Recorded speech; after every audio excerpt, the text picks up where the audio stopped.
Bonjour. Bonjour à ceux que je n'ai pas encore le plaisir de dire bonjour. C'est difficile pour moi de prendre la suite de Stanislas.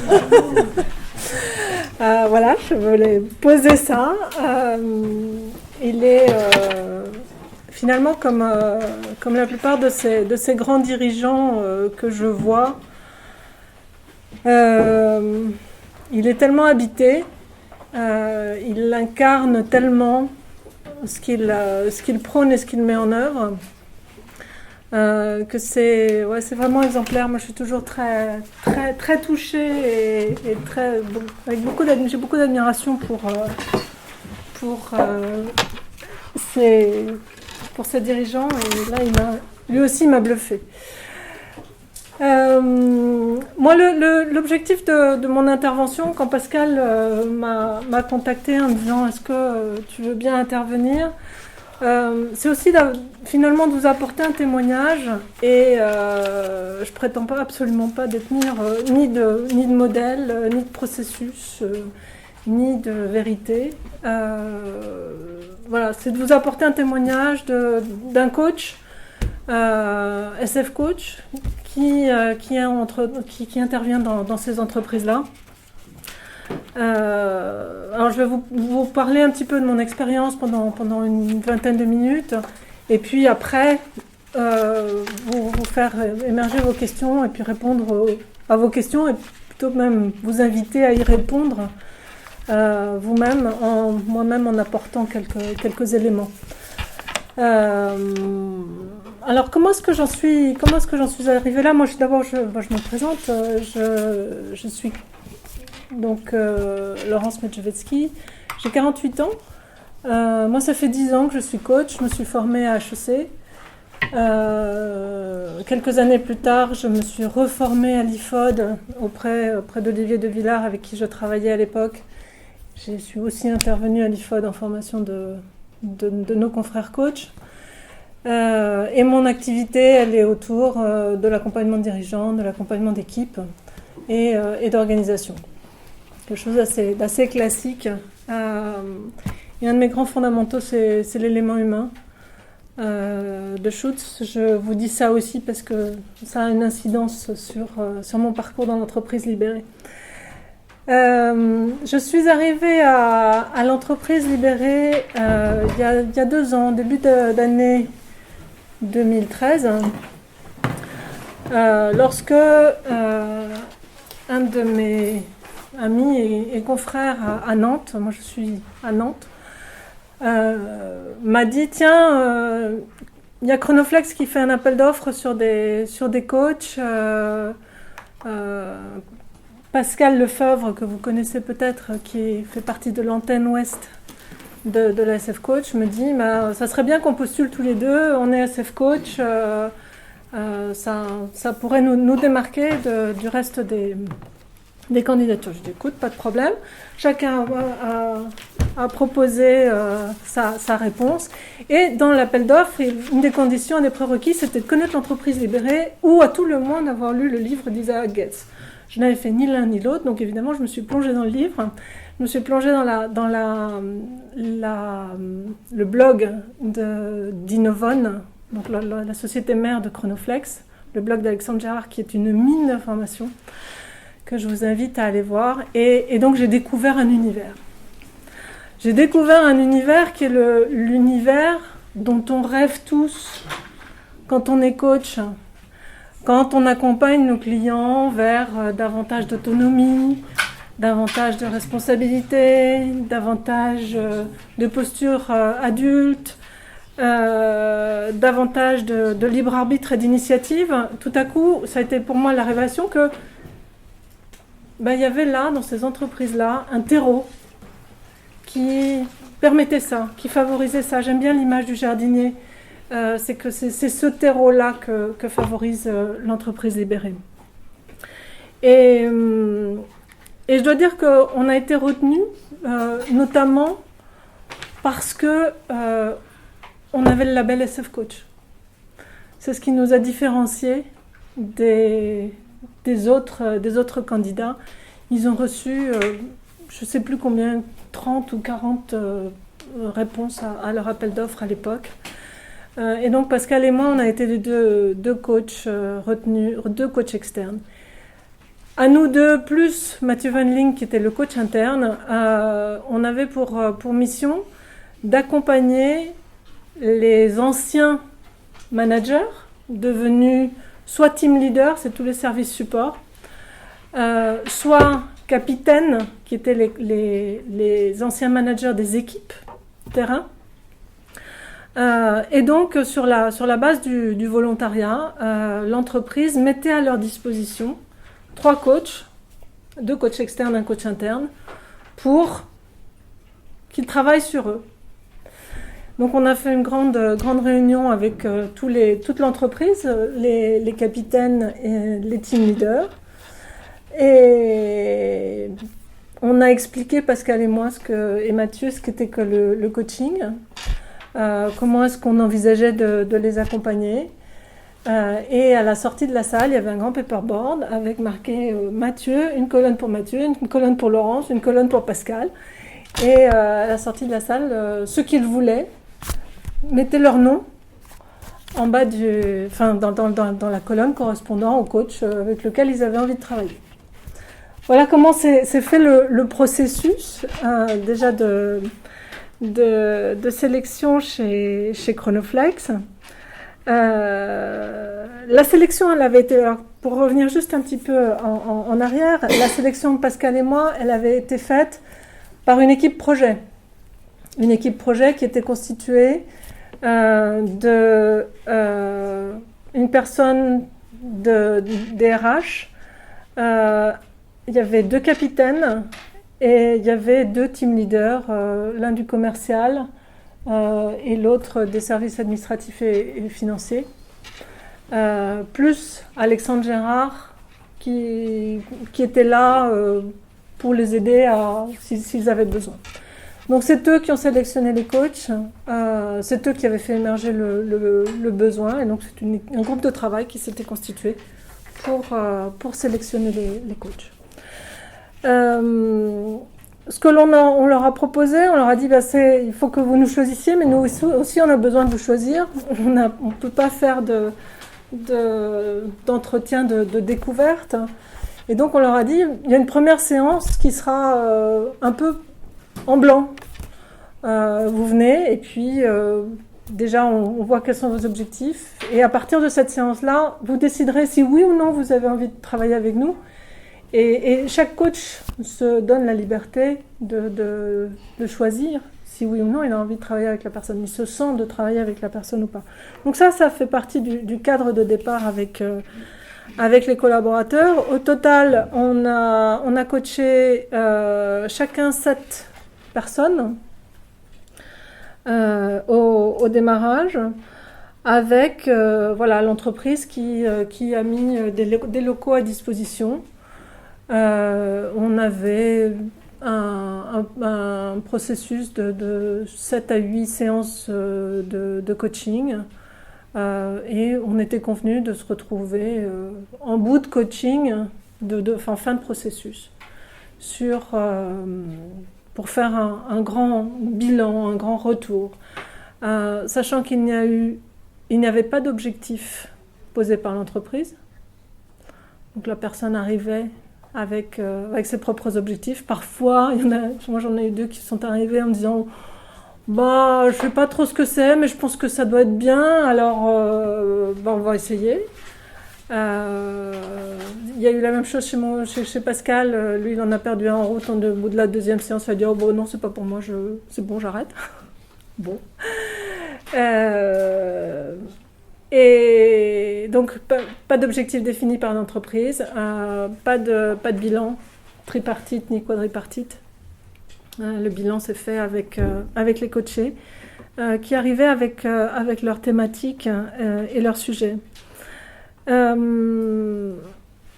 Les problématiques que j'ai pu rencontrer, alors ça c'est des problématiques de collaborateurs d'entreprises libérées.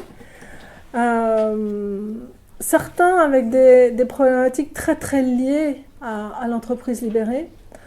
Ce team leader, par exemple, qui arrive en me disant je ne sais plus comment je m'appelle, je ne sais plus où j'habite, et je sens qu'il faut que je fasse quelque chose, sinon je vais exploser, je vais quitter cette entreprise, et j'adore cette entreprise. Donc j'ai besoin d'aide parce que je trouve plus ma place. J'ai été élevée dans un milieu où tout l'aspect politique dont parlait Stanislas tout à l'heure est important. J'ai fait des études, j'avais une voiture de fonction, j'ai plus de voiture de fonction, j'avais un titre, ma carte de visite, regarde, ça ne veut plus rien dire. Quand je me présente aux clients, j'ai l'air de quoi? J'avais un bureau, j'ai plus de bureau. Qui je suis? Et je vois pas ce que je fais, comment je peux continuer à exister. C'était vraiment une demande existentielle dans l'entreprise. Et cet homme, enfin, j'en parle avec beaucoup d'émotion parce qu'il était vraiment très, très touchant et très, très perdu. Eh bien, on a travaillé sur comment est-ce qu'il pouvait retrouver sa place, déjà pour lui, qu'est-ce que c'était pour lui que tous ces signes de l'existence autour du faire, plutôt qu'autour de l'être. Et à la fin du coaching, il faisait notamment partie du groupe de travail qui s'est réuni pour débriefer. Il a eu un témoignage qui est assez merveilleux, qui est de dire, pour moi, ce coaching a été salvateur. Le mot est fort. Salvateur parce que j'étais perdue et je me suis sauvée. Il a retrouvé un moyen de s'engager dans l'entreprise, de retrouver du sens pour lui. Le sens du projet, il le voyait bien, mais le sens à lui de s'engager dans cette expérience par rapport au sens de sa vie, c'était plus compliqué. Donc ça, c'était une problématique très liée à la libération et à ce que peut vivre le middle management dans la libération. Une autre thématique de coaching d'un capitaine, cette fois-ci, les capitaines ont été élus, cooptés par les équipes terrain. La plupart sur la base de compétences techniques réelles. Et de capacité relationnelle. Et ce gars-là arrive en me disant moi, il faut que je les aide à décider des plannings, faut que je les aide à dire ce qui est dans les valeurs et dans ce qui ne l'est pas. Stanislas parlait tout à l'heure du cadre. Le cadre, ce sont les valeurs limites qu'ils se sont tous fixées. Et donc, à partir de ces valeurs limites, le capitaine, il a un rôle aussi de siffler le hors-jeu, une vraie posture d'autorité. Et donc, ce capitaine arrivait, c'est pas les mots qu'il employait, mais en disant il faut m'aider à trouver de l'autorité. Je ne sais pas comment exercer de l'autorité. On m'a dit c'était l'entreprise libérée, c'est super. Tout le monde peut faire ce qu'il veut et je leur fais confiance. Mais là, en plus, on me dit qu'il faut que j'use et que j'ai une autorité, et là, ça, je ne sais pas faire. Donc, comment est-ce qu'on a une posture d'autorité dans une entreprise libérée? Ça, c'était un autre sujet, une autre problématique. Autre problématique autour de finalement, dans ce grand mélange que l'on a opéré entre nous, le fait qu'il n'y ait plus vraiment de niveau hiérarchique, qu'il y ait cette égalité intrinsèque. Cette femme qui me dit moi je manque de confiance en moi et celui qui fait encore partie qui était l'ancien membre du CODIR, il n'est plus membre du CODIR parce que le CODIR a disparu, mais c'était mon supérieur hiérarchique. En tout cas, il faut encore que je continue à travailler avec lui. Il fait toujours partie de la team Innovon, qui est l'équipe d'animateurs de l'organisation. Comment je fais pour me positionner autrement qu'en soumission? Comment je fais pour me positionner en partenaire auprès de lui? Et donc un travail de confiance en soi, autour de comment je prends ma place vraiment et de sortir de la projection et du paradigme de la hiérarchie et du fonctionnement hiérarchique.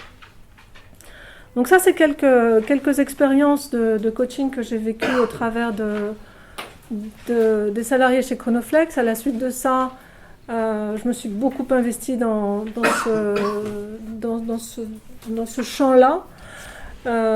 J'accompagne aussi aujourd'hui des dirigeants qui sont en chemin de libération, tant sur le travail du dirigeant lui-même que sur l'accompagnement de la transformation de l'organisation. Et chez les dirigeants, on a des demandes qui sont d'ordre différent. L'un me disant moi j'ai juste besoin de travailler le droit à l'erreur. Le lâcher-prise, ça va, sauf le droit à l'erreur. Tout le reste, j'ai lâché, je fais plus grand-chose, je les laisse faire, quoique. J'ai juste besoin de travailler le droit à l'erreur, parce que moi, le droit à l'erreur, ça m'insupporte, etc., etc. Donc ça, c'est une première demande qui nous fait revisiter. Déjà, qu'est-ce qui fait qu'il a envie d'emmener son entreprise là-dedans.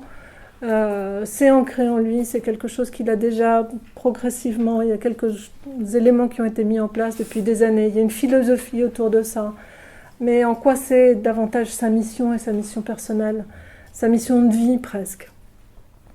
Un autre dirigeant qui vient me voir en me disant il faut absolument que j'arrive à prendre du recul par rapport à l'entreprise, sinon je vois bien que je vais les empêcher d'avancer vers la libération. Et j'ai un vrai problème avec ma place. J'ai besoin d'être au centre. Et on est parti sur un coaching très très très personnel sur sa place dans la fratrie, sa place dans la famille, etc., qui petit à petit lui permet de prendre de la distance pour... c'est pas tellement le laisser faire qui le prive, mais il nourrit son ego autour de « je suis important pour les autres ». Et vous entendez certainement autour de tout ce que je dis des références à Schutz et à l'élément humain, parce que j'ai découvert dans ces entreprises libérées l'organisation idéale selon Schutz. On y retrouve absolument toutes les composantes. Et donc, la démarche l'approche de l'élément humain me sert énormément et très très éclairante pour ces organisations, pour eux dans ces organisations.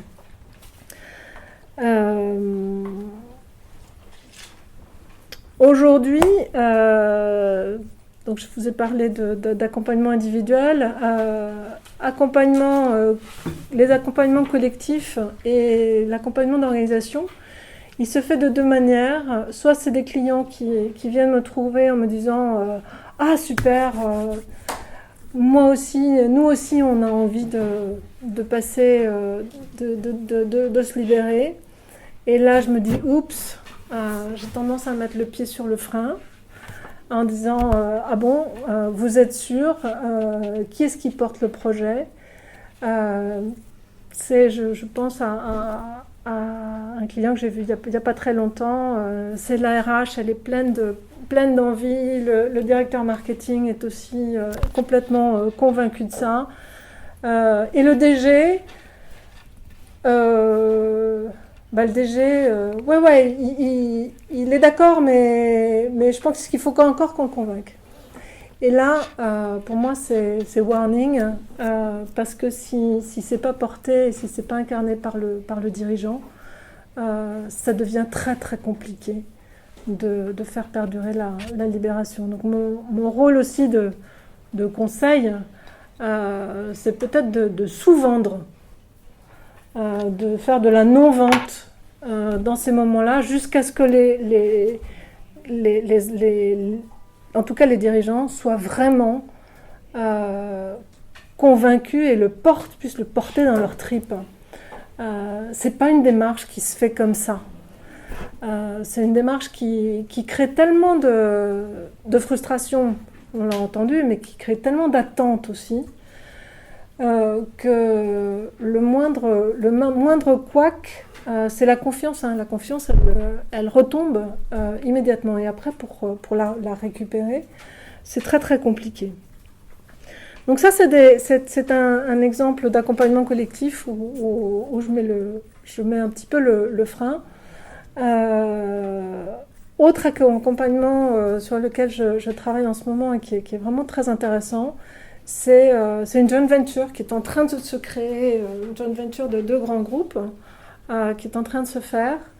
Et ils ont décidé de démarrer en mode libéré.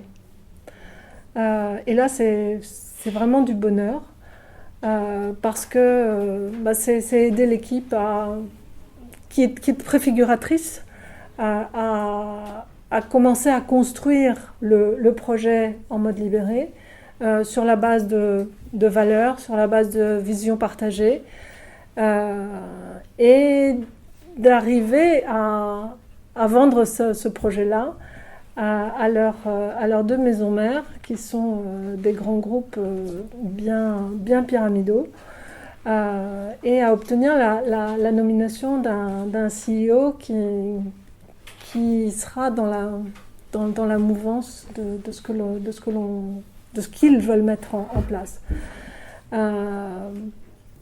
Donc voilà un petit peu pour mon expérience autour de ces thématiques.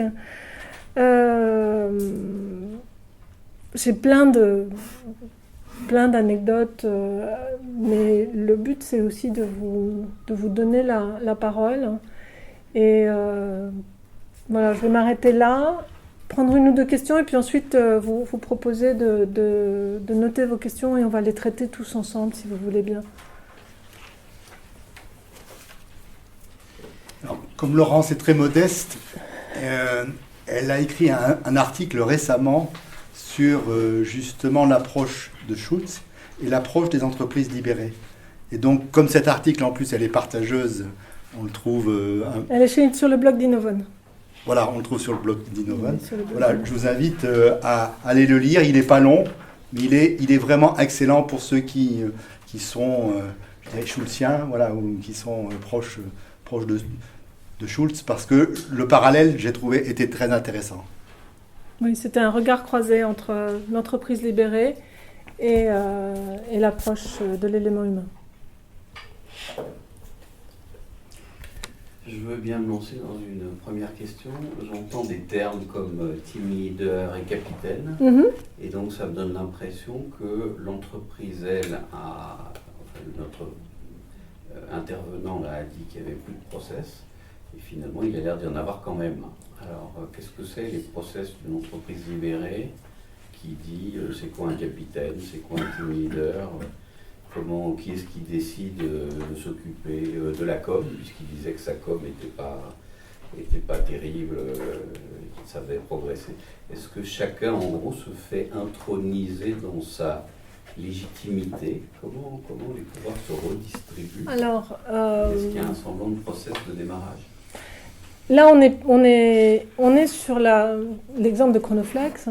On est sur l'exemple d'une entreprise qui fonctionnait en mode traditionnel hiérarchique et qui, tout à coup, bascule dans la libération. Il y a tout un niveau hiérarchique qui a disparu, déjà, dans la libération.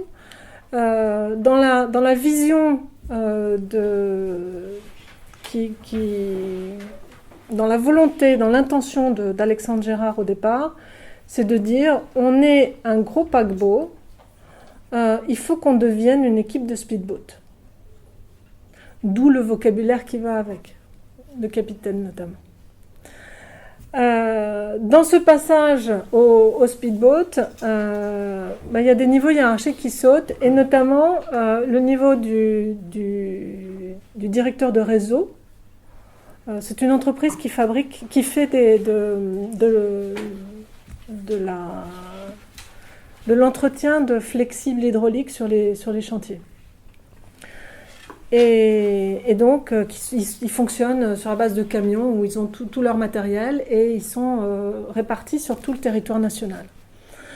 Il y avait tout en haut donc les équipes, il y avait un manager des équipes, un patron régional et un patron, des patrons de grandes régions et un patron du réseau. Ce patron du réseau exit. Les patrons régionaux sont devenus co-animateurs et sont restés des équipes plus petites sur le terrain dont les managers ont été donc capitaines, ont été cooptés. Cette organisation-là, elle a été décidée ensemble, en plénière, à 200. C'est eux qui ont redécoupé. Alexandre a donné les grandes lignes et eux ont redécoupé les équipes, les territoires, décidé des capitaines, etc. Au passage, l'ancien directeur du réseau, il s'est reconverti, c'est lui le coach interne. Je ne vous raconte pas le travail qu'il a dû faire sur lui. C'est quelqu'un dont je suis assez proche et que j'admire énormément parce qu'il a... C'est vraiment assez fantastique le travail que Mathieu a fait sur lui. Et puis il restait les équipes support. Et les anciens directeurs, ils ont perdu leur titre. Ils ont dû évoluer dans leur posture et dans leur accompagnement.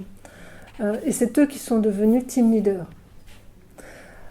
Il n'en reste pas moins que c'était des personnes qui avaient la compétence, qui avaient l'expérience et qui pouvaient continuer à apporter énormément au reste de l'entreprise.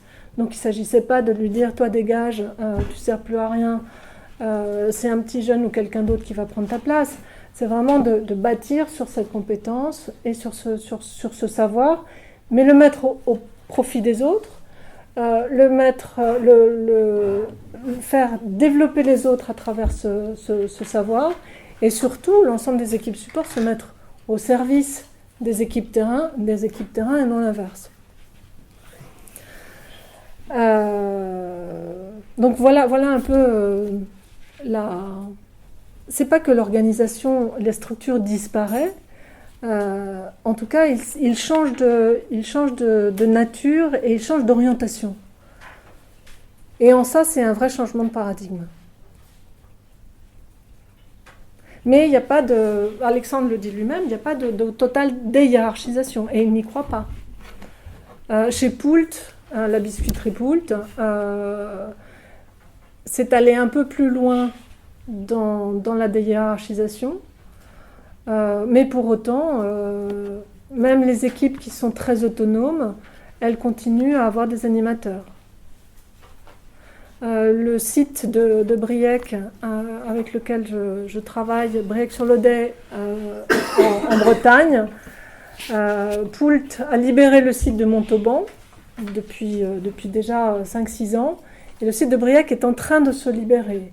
Ils ont coopté ce qu'on appellerait un directeur d'usine, qui est l'animateur du site, et il reste quand même que cet animateur de site me disait l'autre jour, moi de toute façon, mon objectif à terme, c'est de faire disparaître mon poste. Donc, et ce sont des boîtes qui sont en perpétuel mouvement, en perpétuel changement. Vous parliez d'accompagnement individuel, mais aussi d'accompagnement collectif. Quelle sorte d'accompagnement collectif on a dans une entreprise libérée ? Alors, il y a plusieurs endroits où accompagner. Accompagner le CODIR, c'est ce dont parlait Stanislas, pour les faire intégrer l'idée de la libération, et Dieu sait si ça freine. Dieu sait s'il y a des peurs qui sont là, qu'est-ce que je deviens donc ça c'est vraiment quelque chose qui s'accompagne avec les CODIR. Vous faites sous forme d'accompagnement collectif et individuel ou comment ça, dans votre expérience? Les deux. Vous avez fait les deux. Les deux. On le fait, par exemple, auprès d'un CODIR qui a décidé de mettre en place une démarche de 360. Ils l'ont fait pour eux. À l'issue de ce 360, il y a des coachings individuels qui en découlent et on est en train de déployer sur les N-1, etc. du CODIR. Donc, et tout ça dans l'idée de développer une culture du feedback, de développer davantage d'authenticité, de pouvoir s'exprimer, etc. Il y a une autre expérience qu'on a menée chez Chronoflex qui était très intéressante aussi. À un moment donné, certaines équipes terrain étaient en difficulté, et notamment s'agissant de gérer les conflits entre les techniciens. Les capitaines, ils étaient un peu démunis. Et c'est créé, notamment au siège, une équipe de soutien, une cellule de soutien, pour pouvoir aller épauler les capitaines de certaines équipes en difficulté, ou des équipes qui étaient en train de se créer. Et donc ce que l'on a fait avec Mathieu, on a coaché l'équipe, la cellule soutien, à la fois pour en faire une vraie équipe cohésive, et aussi pour leur mettre en main d'outils d'animation et de capacités pour eux-mêmes à aller accompagner les équipes terrain. Donc on a fait du transfert de savoir-faire et du transfert de savoir-faire d'accompagnement.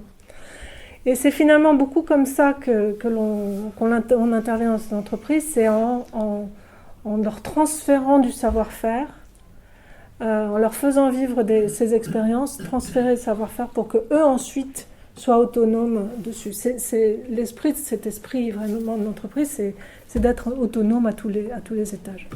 Comment le coach peut t'accompagner à recréer du collectif, des équipes?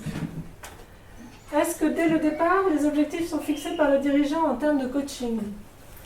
Comment un coach accompagne les équipes à gérer les conflits dans une entreprise libérée? À quels échelons le coach intervient? À quel moment? Entre parenthèses, moment au pluriel. Faut-il changer sa posture, légitimité, spécificité, prérequis aidant? Point d'interrogation. Est-ce que le coach doit se libérer de quelque chose pour accompagner les salariés en phase de libération? Entreprise libérée, des compétences particulières? Point d'interrogation. Tout ça, c'est un peu les mêmes sujets. En quoi l'élément humain sert-il à l'entreprise libérée? Quel type d'accompagnement? D'accord. Et à quoi voir ou pressentir celles qui vont durer en entreprise libérée et celles qui vont revenir en arrière? Et si, alors cette question-là, si l'idée c'était est-ce que dans l'entreprise libérée commence à diffuser ces préceptes, etc., dans les écoles de management, de commerce du Mans-Estampilly? D'accord. Ok. Alors ce que je vous propose, c'est qu'on les prenne un par un et puis avoir aussi... Je peux pas encore en enlever une sur deux, pas Non, c'est bon. Je sens que tu as vraiment été frustrée. Alors, celle-ci, je peux y répondre assez rapidement. Est-ce que dès le départ, les objectifs sont fixés par le dirigeant en termes de coaching? Dans l'expérience que j'ai, et pas seulement chez Chronoflex, que ce soit des PME ou des entreprises plus importantes, non, il n'y a pas d'objectif. L'objectif, c'est ceux que la personne se fixe. On est dans l'esprit de la libération, totalement. Donc, ça nous remet en question nos modèles en tant que coach. Hein. Ça veut dire pas de fixation d'objectifs, pas de réunion de cadrage quadripartite, pas de clôture et de bilan tri ou quadri. Et pour le coaching collectif? Et pour le coaching collectif, il se fait avec l'équipe. D'accord. Il se fait vraiment avec l'équipe. Et avec le patron d'équipe. Dans ce qu'on peut y avoir un objectif d'équipe. Oui, mais c'est... Enfin, l'entreprise libérée part d'un principe fondamental qui est le plus... Donc, qui est appelé principe de subsidiarité, qui est c'est celui qui fait, qui sait.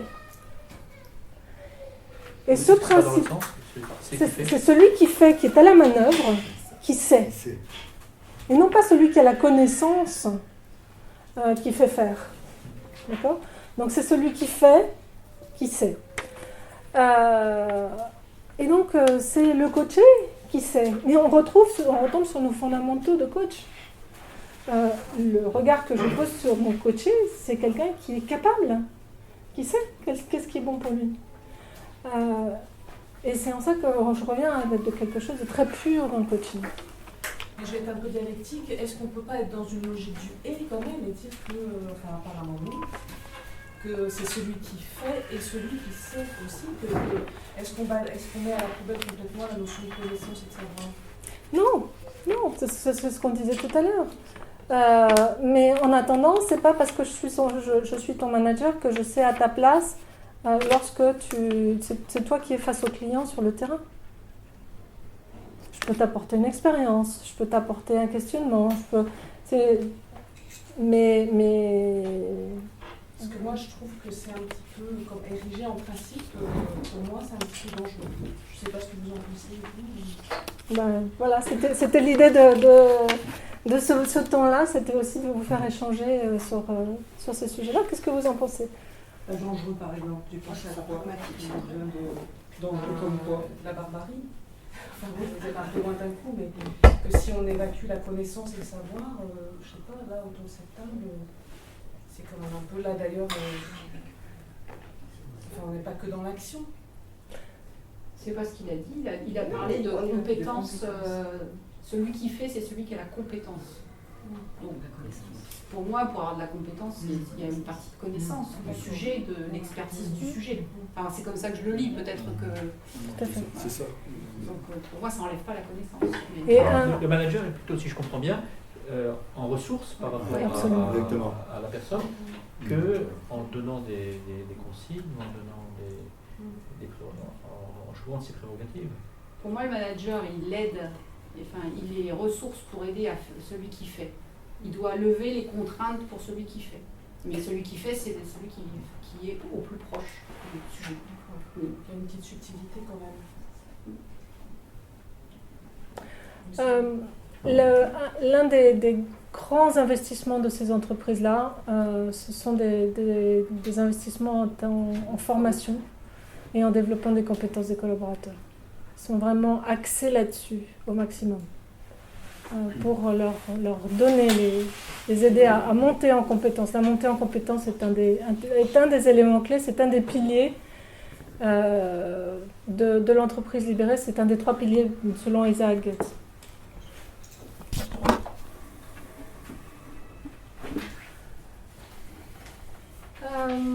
Alors, sur les équipes, comment le coach peut t'accompagner à recréer du collectif, des équipes, et je le couplerai avec la question sur l'accompagnement des équipes à gérer les conflits en entreprise libérée. Déjà, créer du collectif, accompagner les équipes. Qu'est-ce que vous en pensez ?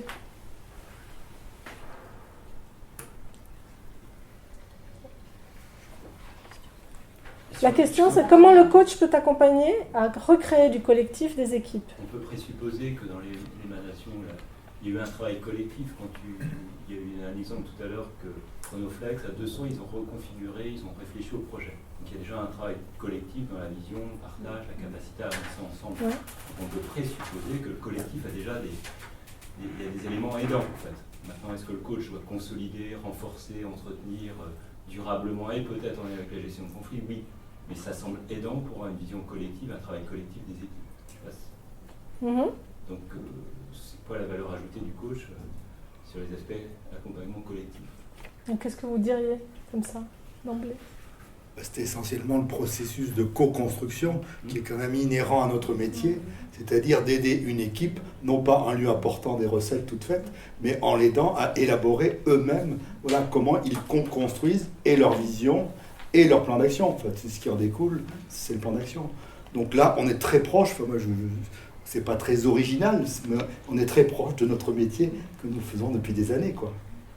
Moi, c'est mon métier que je fais quand j'accompagne des groupes. Voilà. Co-construire avec eux. Voilà. Mais c'est pas vous qui apportez le savoir. Voilà. C'est eux-mêmes qui font émerger un certain nombre de problèmes concernant les orientations, la vision, la stratégie, les valeurs. Voilà. Et puis ensuite tout le plan d'action, quoi.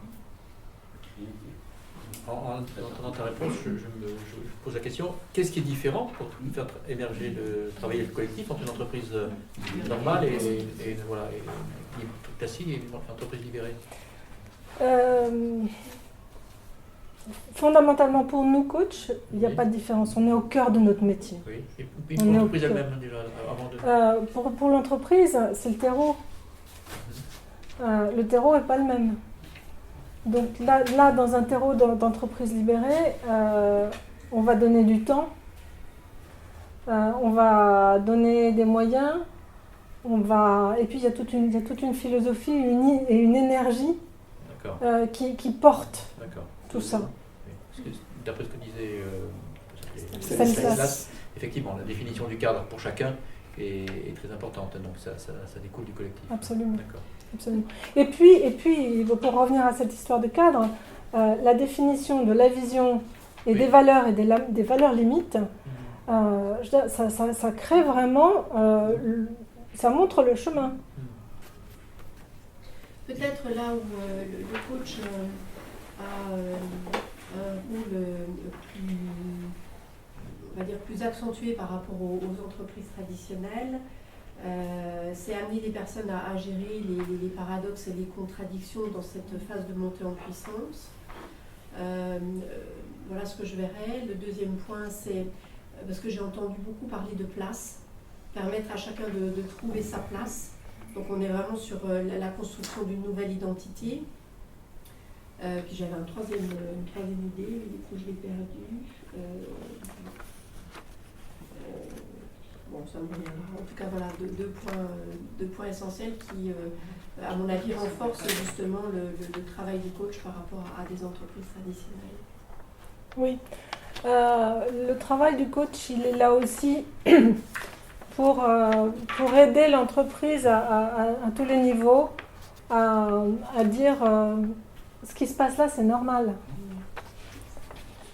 Vous affolez pas, c'est normal. Et il y a une dimension du temps qui est particulièrement prégnante dans les entreprises libérées, parce que ce que n'a pas dit Stanislas tout à l'heure, les patrons libérateurs, les leaders libérateurs, généralement ils ont 3 ans d'avance sur l'entreprise.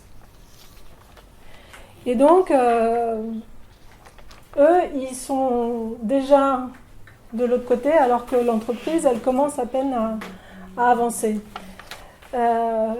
Et donc, ils ressentent une pression du temps, parce que le leader libérateur, il met de la pression pour que ça avance. Ça avance jamais assez vite pour lui. Et d'ailleurs, c'est son rôle.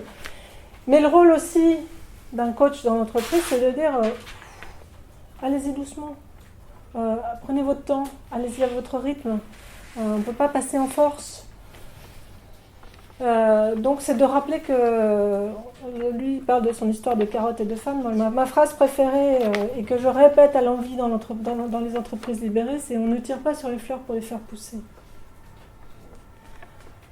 Donc cette dimension du temps, c'est quelque chose qui est important pour nous à apporter en miroir un petit peu sur le système. Alors si le troisième point je l'ai retrouvé, en fait, je fais lien avec ce que vous dites par rapport à la notion de temps, c'est peut-être davantage accompagner aussi, quand je dis davantage, c'est-à-dire qu'il y a peut-être plus de besoins, notamment par rapport à toute la dimension émotionnelle et tout ce qui est processus de deuil. Vraisemblablement, ça touche plus de personnes que n'importe quelle autre envie du changement. Ouais. Alexandre Gérard dit aujourd'hui à qui veut l'entendre, il dit on a fait accompagner, on a mis en place un processus de coaching, on aurait dû faire ça. Mon seul regret, c'est de ne pas l'avoir fait plus tôt. Et oui, effectivement, c'était très très nécessaire.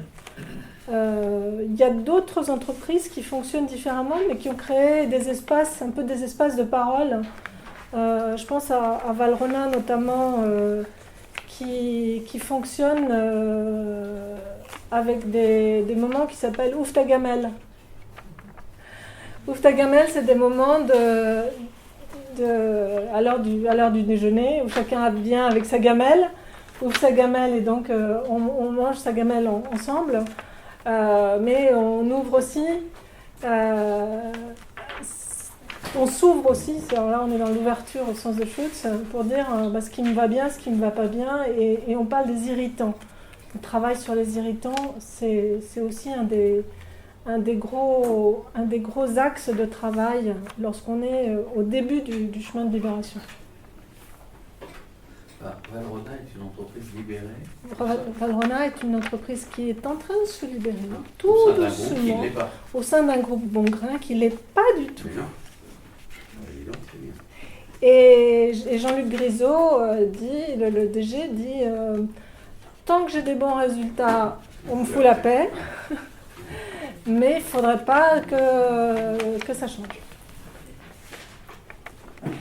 Imatechnologie, qui est un call center à Nantes, est une entreprise très, très loin déjà dans la libération, qui est le fruit de joint venture de plusieurs groupes d'assurance.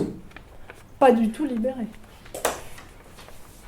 Donc, et Christophe Collignon dit à peu près la même chose, tout en disant ah bah tiens, moins de plus 2 est quand même venu voir ce qu'on faisait, en se disant ah je vais en parler à ton patron parce que c'est vachement bien ce que tu fais. Donc voilà, comment ça peut contagier aussi en sautant d'un niveau. Le N+1 voyant ça d'un œil assez critique. Mais bon, là on est vraiment dans des BU. Hein. C'est bon pour l'accompagnement du collectif. Gérer les conflits. Comment est-ce qu'un coach accompagne les équipes à gérer les conflits dans une entreprise libérée? Avec les moyens. Par exemple, avec Radical Collaboration. Comment est-ce que vous accompagnez vos clients, les équipes, dans la gestion de leurs conflits? Sachant que là, c'est différent d'une entreprise normale. C'est-à-dire que, si j'ai bien compris, les décisions, si c'est un problème de décision, sont prises par ceux qui savent, si je ne me trompe pas, dans l'entreprise libérée. Oui, ceux qui font. Ceux qui font, voilà, c'est oui. Bon, ouais, c'est ça. Donc c'est peut-être amené à ce que la gestion de conflit soit centrée là-dessus, quoi, sur savoir qui in fine sait, ou qui in fine fait. La gestion de conflit, ça dépend. Dans une équipe, la gestion de conflit, elle va se faire de manière collective, okay. Entre toutes les personnes qui sont concernées. Mais c'est pas très différent de ce que... Oui, c'est ce que j'allais dire, sauf ce point-là peut-être, mais sinon c'est la même chose. Quoi. Oui, tenir compte de cet environnement-là, comment on tient compte d'un environnement particulier, spécifique dans un autre système. Mais ce que je veux juste vous montrer, c'est que vous êtes au cœur de votre métier. Nous sommes au cœur de notre métier dans ces entreprises-là. Et il y a plein de choses, c'est pas très différent. Si ce n'est de leur transférer le savoir-faire. Pour qu'eux-mêmes soient en autonomie pour pouvoir le continuer à le faire. La finalité, c'est en fin de compte qu'il se passe mieux. Oui, mais comme les clients. Mais là, c'est vraiment très très fort. Enfin, là, c'est vraiment, vraiment pour faire vite, l'autonomie poussée, extrêmement. Oui, et plus il se passe de nous sur certaines choses, et plus ils ont besoin de nous sur d'autres choses. Ça me fait penser à un coaching sans tripartite. C'est le pied velu. Quand on n'a pas un donneur d'ordre qui nous donne des consignes qui compliquent, c'est un peu comme un conflit quand il n'y a pas de KPI. Ben, on est sur les sujets essentiels, quoi. Ça peut être tout à fait agréable pour les coachs. Et il n'en reste pas moins qu'on continue à avoir les mêmes conflits, enfin ça reste des hommes et des femmes comme tout le monde, des conflits d'ego. Les gens sont très impliqués, plus impliqués encore. Bien sûr, bien sûr, bien sûr. Oui, un des sujets que je traite en ce moment, une des collaboratrices de chez Chronoflex justement que j'accompagne en ce moment, c'est quelqu'un qui est surinvesti dans la libération. Mais surinvesti à un point qu'elle en devient ayatollah de la libération. Et ceux qui ne sont pas volontaires parce qu'il y a tout le temps plein de... Notamment pour les visites, ils reçoivent 3 visites par semaine, il faut organiser des groupes, etc. Tout ça, c'est des volontaires qui le font. Elle est au cœur du système du volontariat. Et ça la met hors d'elle parce que les autres ne s'investissent pas. Bah oui, mais là, il y a aussi quelque chose à travailler de l'ordre de sa toute-puissance et de sa volonté de pouvoir sur le système. Donc, vous voyez, on tombe aussi sur d'autres paradoxes. À quel échelon le coach intervient? À quel moment? Ça dépend.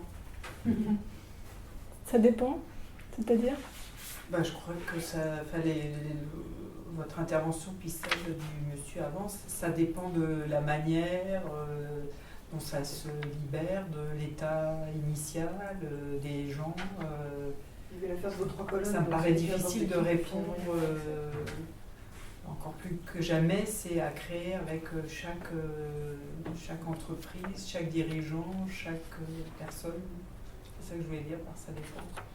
Il n'y a pas de modèle. Oui. Tout est à créer avec l'entreprise, avec le client. Tout se fait en émergence. Donc à quels échelons? À tous les échelons, à tous les étages, à tous les niveaux, auprès de toutes les personnes. Quand ils sont prêts. Quand ils sont prêts, quand ils sont demandeurs. Merci effectivement pour cette intervention chez Chrono. Il y a eu la première vague de coaching et on a coaché donc une petite trentaine de personnes au total. Il y en avait un certain nombre qui disaient « Oula, j'attends de voir ». Et puis, ils ont vu et du coup, ils ont demandé. Maintenant, c'est beaucoup Mathieu Wendling qui fait ça en interne. Mais la cliente dont je vous parlais à l'instant, elle m'a appelé il n'y a pas longtemps en me disant Mathieu, je le connais et je le connais trop parce que j'ai encore de lui l'image du patron du réseau. Et est-ce que tu veux bien me coacher, toi? Parce que tu sais, quand même, au début, quand vous avez présenté la démarche de coaching, j'y croyais pas trop. Hein. Bon, voilà. Ils arrivent, ils viennent quand ils sont mûrs et quand ils sont prêts. Et les équipes, c'est pareil. Mais comme dans les autres entreprises, comme chez nos autres clients, c'est pas très différent. On est au cœur de notre métier. À quoi voir, pressentir les entreprises qui vont durer, une entreprise libérée, celles qui vont revenir en amont? Ça, c'est une question importante et intéressante. D'abord, est-ce que vous avez un point de vue là-dessus? C'est vous qui avez posé la question? Déjà que le dirigeant, il ne le porte pas complètement dans tout son être, déjà. D'après moi, si c'est une envie plus que vraiment le porter, je pense qu'il y a des chances quand même que ça revienne en arrière. Ouais, il y a des chances que ça n'avance même pas. Oui, mais il y a des dirigeants qui disent qu'ils ont envie, qui sont allés à l'APM, ils sortent, ils se disent c'est à la mode, il faut que j'y aille. Et alors, qu'est-ce qu'on leur demande après pour voir s'ils sont mûrs pour cette transformation? Et là, ils n'y sont pas encore, on est bien d'accord. En entreprise libérée. Une entreprise qui n'est pas libérée, mais le patron a senti que ça serait chouette. Comment on teste? qu'est-ce qu'il a dans les tripes, hein. En quoi c'est une mission de vie pour lui, parce que c'est vraiment de cet ordre-là. Ça fait partie du sens de sa vie, de sa mission de vie. C'est pas un truc qu'on fait en passant.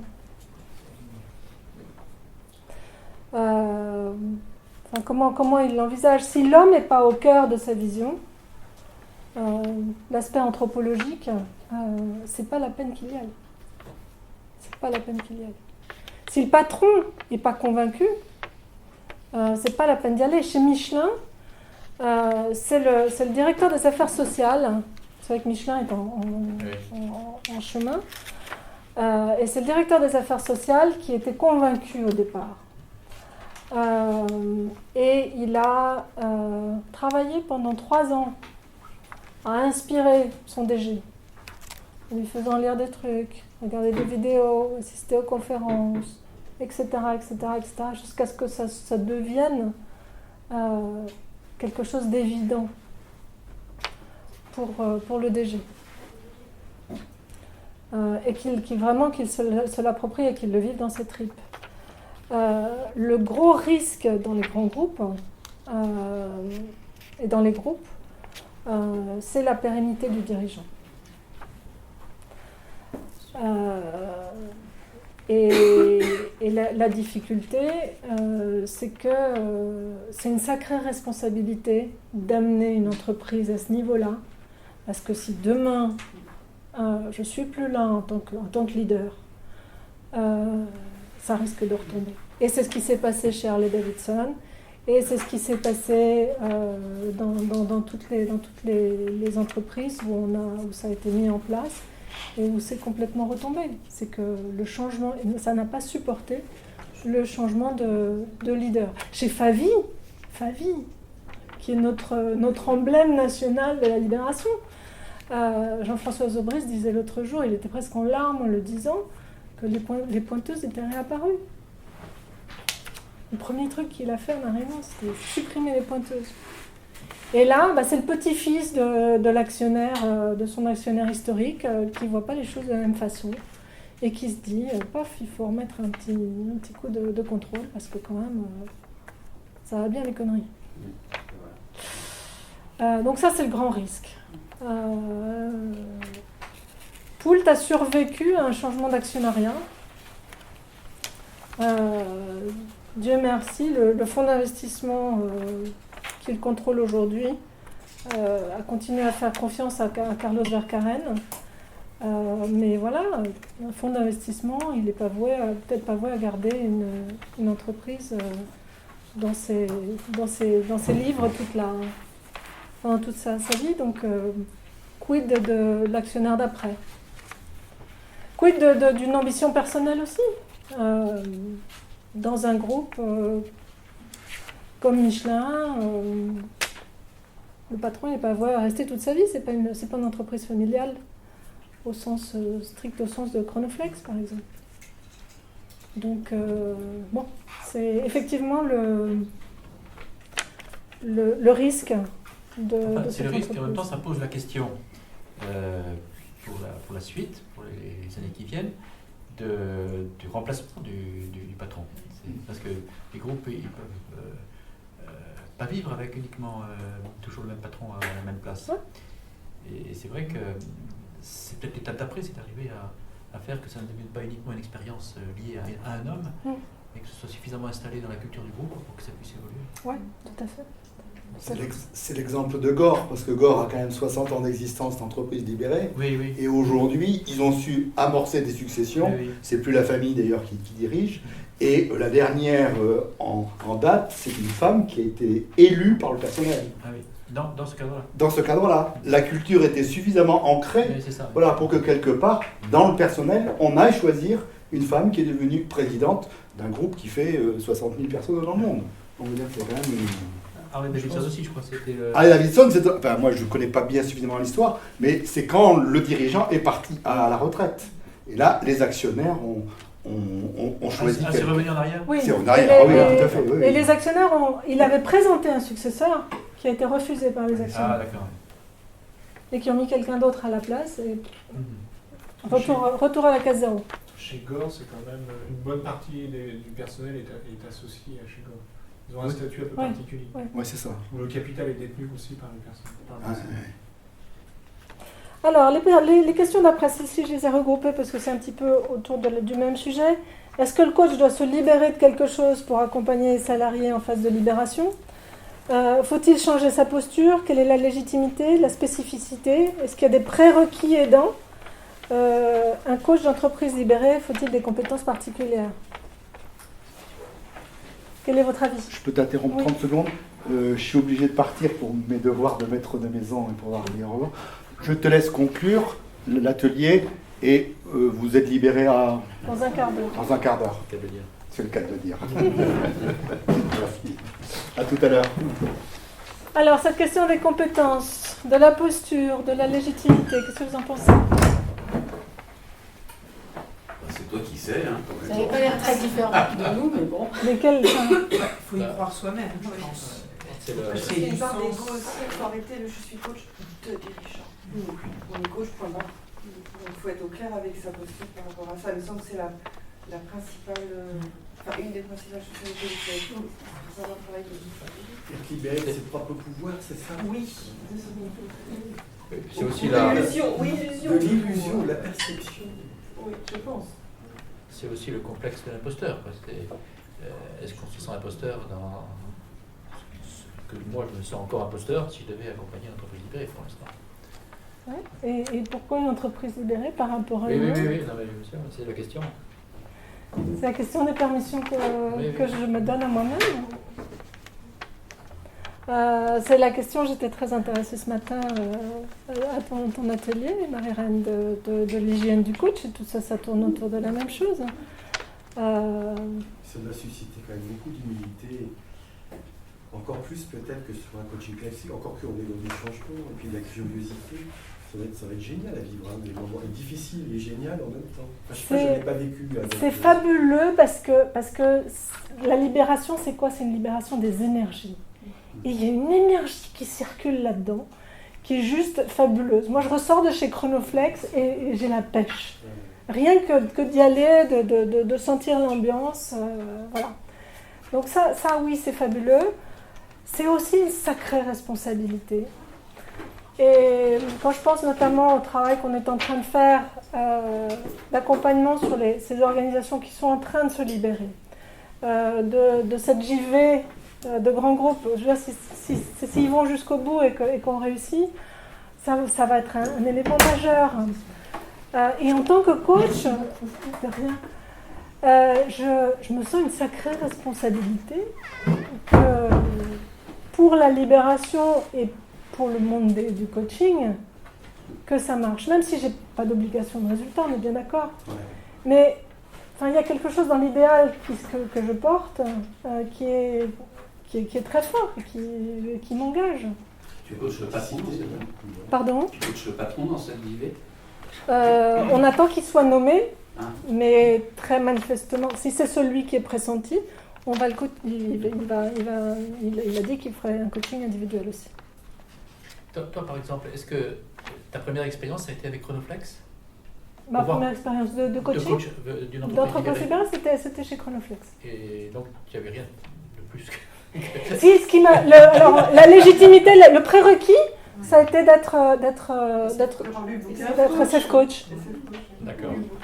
Donc accrédité dans une société de pairs, et c'est ce que j'ai. Et du coup, garantie bien sûr, d'avoir une expérience de l'altérité, de la confrontation. Absolument. Et parce qu'on a eu aussi la chance que Alexandre Gérard, le patron, s'est fait coacher et connaissait bien le coaching. Donc il a aussi pu orienter l'équipe, le groupe de travail en leur faisant poser les bonnes questions, se poser les bonnes questions. C'est un fabuleux coach. Alors lui, en plus, il s'est formé au coaching, c'est devenu un coach étonnant. Ce que tu évoques là, ça montre bien, en écho avec l'atelier de ce matin, qu'on est tous porteurs de représentation.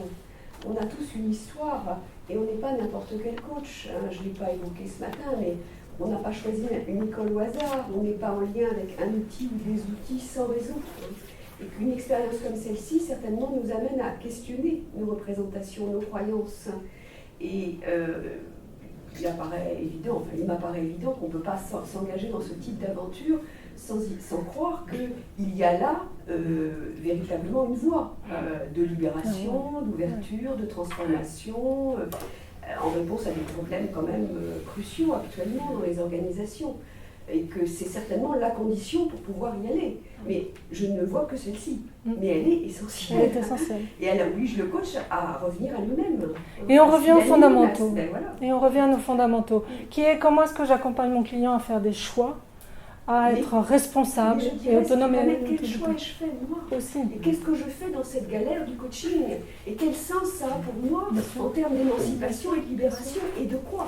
Pour moi, c'est toujours la question centrale. Oui, oui, bien sûr. Moi, je crois quand même qu'un patron d'une entreprise qui veut se libérer aujourd'hui, comme il y en a eu d'autres avant, il se tourne forcément vers un coach avec un espoir d'un peu de conseil sur qu'est-ce qu'il ne faut pas faire. Vous en avez vu d'autres. Ah oui, dites-moi comment faire. Nouveau. Dites-moi comment faire. Ça, j'en ai plein. Tous. Et maintenant, on fait quoi? Et vos salariés, ils en pensent quoi? Enfin, c'est systématiquement renvoyé à... Les autres, ils savent. Posez-leur la question. Mais oui, la tentation est grande de dire ah bah vous pourriez peut-être. En revanche... Il y en a qui mettent des capitaines, il y en a qui mettent des team leaders, etc. Oui, bah, il y en a d'autres qui font autrement. Effectivement, aller dans le conseil là, c'est sûrement pas la bonne voie. En revanche, on est source d'inspiration. Forcément. Regardez ce qui se fait ici, regardez ce qui se fait chez Poult, regardez ce qui se fait là. Et tiens, j'ai vu tel article, et oui, je les nourris beaucoup. Mais voilà, après, c'est à eux aussi de nourrir leurs équipes autour de ça. Je voulais vous dire quelque chose, je ne sais plus ce que c'était, c'est pas grave, ça va revenir. En quoi l'élément humain, je vais garder le meilleur pour la fin. En quoi l'élément humain sert-il à l'entreprise libérée? Quel type d'accompagnement? Vous connaissez qui d'entre vous connaît l'élément libéré? L'élément libéré. L'élément libéré, très fort. L'élément humain.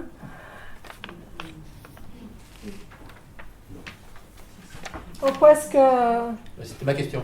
Ah bah d'accord. Bon.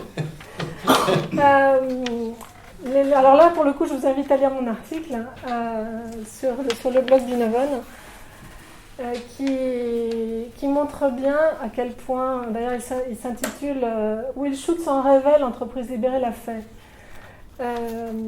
Et l'entreprise libérée pour moi correspond point pour point à la démarche, à l'approche de Will Schutz. Alors, je réfléchis beaucoup sur ces sujets-là et je prends de plus en plus de recul. Je suis en train de me rendre compte que la dimension de l'ouverture chez Will Schutz, qui est extrêmement importante, n'est peut-être pas présente partout dans les entreprises libérées. Quel euphémisme! Elle est toutefois présente dans le modèle que présente Frédéric Laloux, dans les organisations réinventées, Reinventing Organizations. Je vous invite vraiment à le lire. Ce livre est d'un éclairage spirituel vraiment, vraiment très fort. Et j'ai le sentiment qu'entre l'entreprise libérée que décrit Isaac Getz et celle de Frédéric Laloux, il y a une demi-marche, une marche peut-être entre les deux, mais on est sur la même philosophie. Et peut-être que c'est un avis très très personnel. Celle de Laloux, à mon sens, va plus loin et intègre véritablement la dimension d'ouverture telle que Schutz la comprend. Et ça, c'est dans la dimension du wholeness dont parle Laloux, qui est chacun ce sont des entreprises qui favorisent le fait que chacun puisse être tel qu'il est, authentique dans l'entreprise. Et autant les dirigeants sont authentiques et ils ne peuvent pas mener une libération s'ils ne sont pas authentiques. Vous avez vu Stanislas, Alexandre Gérard, c'est pareil. Christophe Poignon, c'est pareil. Jean-François Zobrist, c'est de l'authenticité. On aime ou on n'aime pas, mais ils sont authentiques. Et eux sont dans l'authenticité, autant dans l'entreprise, dans l'organisation, on n'est pas encore à ce niveau-là de relation. Dans ce que j'ai vu. chez Poult, chez Chronoflex, chez Valrhona, et puis dans les petites PME dont le nom ne vous dira rien, que j'accompagne. Mais on n'y est pas encore là. C'est peut-être le cran d'après. Donc oui, l'élément humain, la dimension de l'inclusion est fondamentale, la participation. La dimension du contrôle, elle est très éclairante dans l'approche de l'élément humain, parce que c'est pas de contrôle, c'est pas l'anarchie, c'est une dose juste de contrôle à certains moments et en fonction de certaines occasions. Je me dépêche parce qu'on me fait signe que... Tout va bien, non, je ne veux pas vous déranger. Donc, arriver à faire bouger le curseur du contrôle, c'est toute la question dans l'entreprise libérée. C'est pas de contrôle du tout. C'est du contrôle à certains moments et pour certaines choses. Le cadre, il est important. Pouvoir lâcher prise et laisser émerger, ça aussi c'est important. Voilà. Et dernière question sur l'irrigation des entreprises libérées dans les écoles de commerce et de management. Donc la question c'est est-ce que les écoles de commerce ou de management sont sensibilisées à ça? Oui, il y a plein d'écoles de commerce qui sont vraiment Isaac Getz est professeur à l'ESCP. Il y a beaucoup de choses qui se passent à l'EM Lyon. Il y a beaucoup de choses qui se passent aussi dans je ne sais plus quelle école de commerce à Grenoble. Audencia à Nantes accueille le campus des entreprises libérées le 3 décembre. Il n'y a plus de place, c'est même pas la peine d'essayer. Les places sont parties en 24 heures. Oui, bien sûr, c'est quelque chose qui est là. Et on a un jeune, si tu veux bien, Guillaume, qui est dans une école de management hôtelier. Mais est-ce qu'on vous en parle de l'entreprise libérée dans vos cours de management? Non. Moi, j'ai été en parler à mon professeur. Qui t'a dit? Il m'a dit qu'il ne connaissait pas du tout et qu'il est pourtant mon professeur de talent. Donc, voilà. Il y a encore du boulot. Donc, je me suis proposée d'aller leur parler de l'entreprise libérée. Éventuellement. On a fait le tour des questions. 5 minutes pour faire un tour de table sur avec quoi vous repartez. Question classique. Libéré. Délivré. C'est très inspirant. Et je pense, parce que dans mon autre casquette, moi je fais aussi du co-développement, et je pense que c'est le groupe libéré, enfin je pense qu'il y a beaucoup de liens. Énormément. Donc libérer et rassembler en fait autour de quelque chose qui trotte dans ma tête, et c'est une complète découverte pour moi, mais je ne peux pas en rester là. Merci. Bravo. Merci. Moi je te remercie parce que je me sens désinhibé. Ah super. J'avais des peurs là-dessus et je vais les ranger.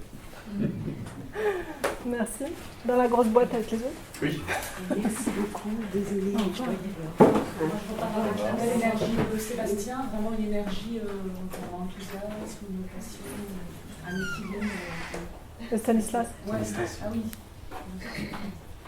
Okay. Beaucoup d'envie à titre personnel pour aller dans ce sens-là. Ok, merci. Merci. Quelqu'un d'autre? Moi j'ai encore appris des choses, c'est curiosité, avec beaucoup de similitudes et des différences encore à voir, mais il y a beaucoup de similitudes avec ce qu'on peut faire en coaching, déjà le collectif, l'équipe, il y a beaucoup de similitudes. Et en même temps une posture qui change, qui évolue, la tripartite, une pouf qui dégage. Moi ça me fait du bien d'entendre ça.